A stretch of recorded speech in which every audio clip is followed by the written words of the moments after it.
pattern this shape across and down. So I'm going to go up into my toolbar. You'll see these 4 squares next to each other. That is the patterning tool. If you don't happen to see that on your toolbar, you might see one of these other 2 tools. You can just click that drop-down menu and check the linear pattern. If I hover over it, it tells me what that linear pattern is going to do. Create multiple instances of sketch entities uniformly in 1 or 2 directions. Exactly what we want to do. I'm selecting it now. I need to select the entities I want to pattern. So I just did a box select over the shape, and you'll notice that it made 3 patterns of my shape in that direction. Not what I want. I want it to be going in the other direction, so I just select the arrow and it's going to go the other way. I'm going to drag some of these pieces a little bit out of the way so that you can see what's happening, and I also am going to turn that one down. Okay, that spacing is much too wide, so I can play around with the spacing until I get something visually that I like.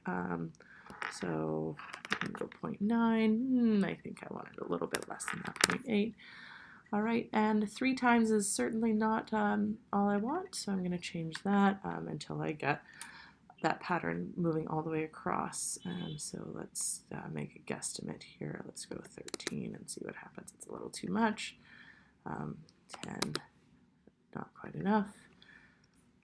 12. Okay, so there's a gap there, but it's actually coming into play, and that will be fine. All right. So there I have my first pattern. If I wanted to make all these patterns in distinct rows, I could also change this, and I will then say maybe I want 5 of these patterning that way. Change this dimension to, let's see, maybe 1 centimeter, too little. 1.4 centimeters, not quite enough. 1.7.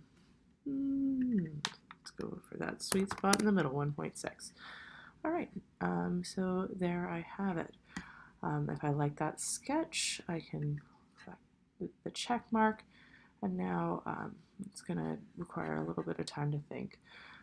When I get into these larger patterns, it sometimes takes a fair amount of time for it to get all those pieces in place. All right, now you can see that that hasn't made any holes in my actual part, so that's what the next video is for.